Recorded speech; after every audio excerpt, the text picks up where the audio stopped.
Bonjour les élèves, maintenant on va commencer le chapitre 2 dans unité 3, la gravitation universelle et le mouvement circulaire. D'abord, la première expérience pour montrer la loi de gravitation de Newton, une pomme tombe sur la tête de Newton. Il a réfléchi. Pourquoi cette pomme tombe?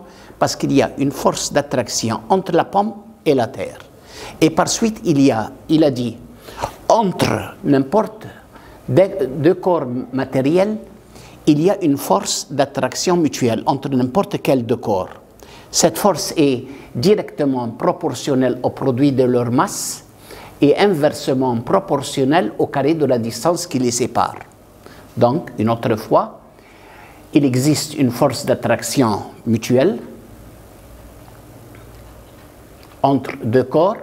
Cette force est directement proportionnelle avec le produit de leur masse et inversement proportionnelle au carré de la distance qui les sépare. Si on enlève le mot proportionnel et on met à sa place une égalité, on doit mettre un constant. On lui donne le symbole G majuscule. Comment on l'appelle? Constante de gravitation. Quelle est sa valeur? C'est une valeur constante. Combien? 6,67 fois 10 puissance moins 11.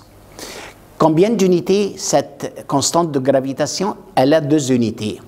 D'abord, première unité, pour savoir l'unité de G, F fois R carré sur M au carré.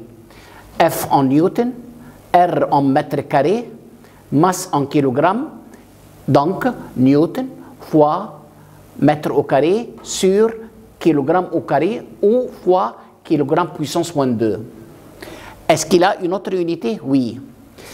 Quelle est l'égalité de Newton? C'est kilogramme ms moins 2 fois mètre carré fois kilogramme moins 2, ça nous donne m cube kilogramme moins 1 s moins 2.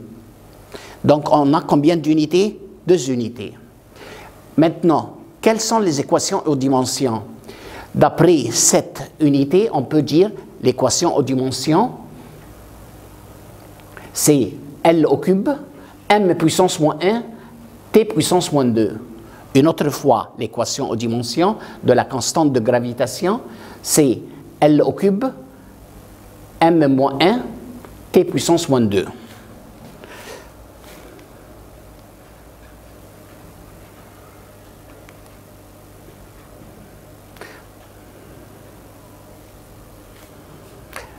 Maintenant,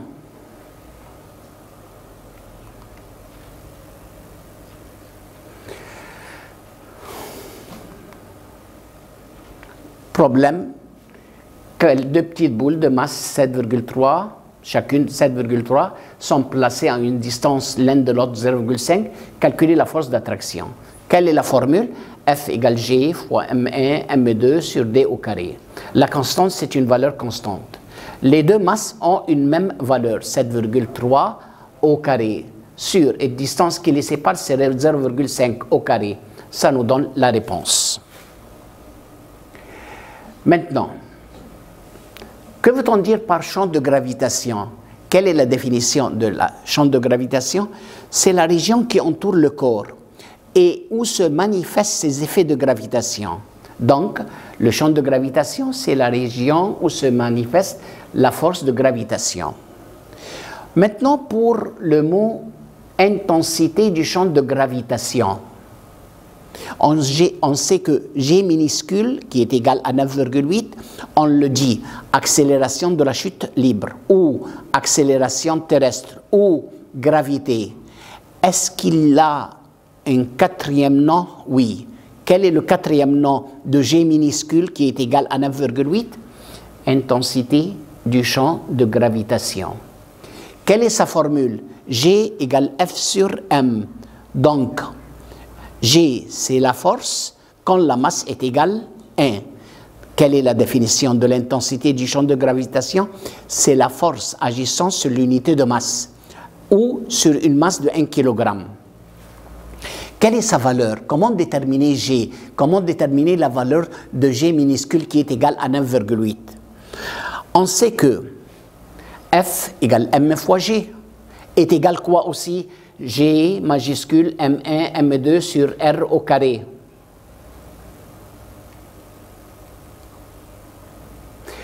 Maintenant, M simplifie avec M. Donc G minuscule égale G majuscule fois masse de la Terre sur R au carré. G majuscule, c'est une valeur constante, 6,67 fois 10 puissance moins 11. M majuscule, c'est la masse de la Terre, qui est égale à un nombre constant, 6 fois 10 puissance 24. Sur R au carré, c'est le rayon de la Terre. Donc, le rayon de la Terre, c'est une valeur constante, est égal à 6378 km, fois 1000 pour la transformer en mètres, mais au carré.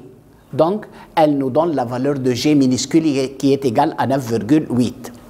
Mais par exemple, la valeur 9,8 se trouve au niveau de la surface de la mer. Mais si je veux l'accélération de la chute libre ou l'intensité du champ de gravitation à n'importe quelle altitude, à n'importe quelle hauteur au-dessus de la surface du sol, au lieu de R au carré, on dit R plus H, le tout au carré. Voilà le rayon de la Terre. Voilà la masse de la Terre. 5,98 ou 6 fois 10 puissance 24. Mais pour trouver l'intensité du champ de gravitation à n'importe quelle altitude, au lieu de R au carré, on met R plus H. D'où R, c'est le rayon de la Terre. H, la hauteur au-dessus de la surface de la Terre. Donc, la formule, ça nous donne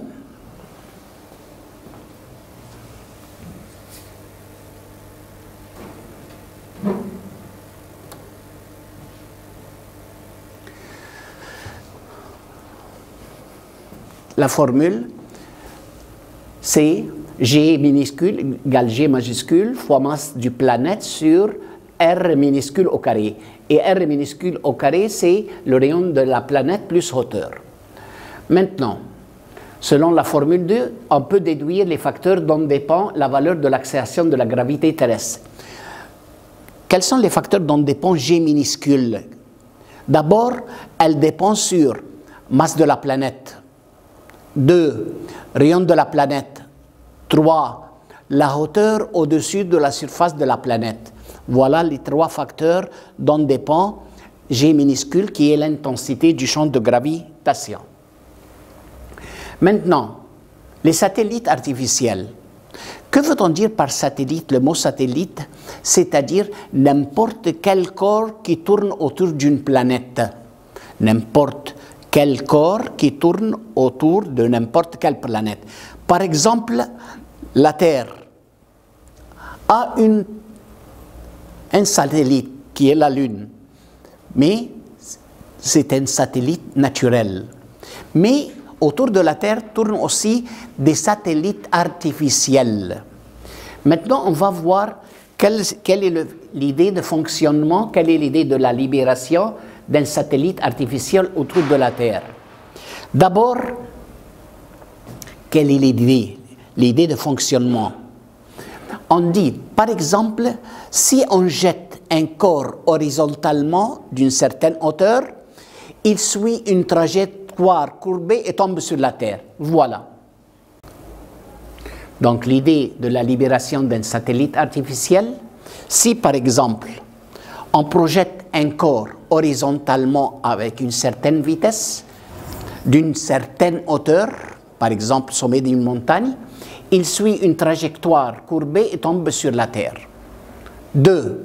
Si on augmente la vitesse du corps, qu'on le projette horizontalement, il se déplace une distance plus grande et ensuite il tombe sur la Terre. Voilà les pointillés.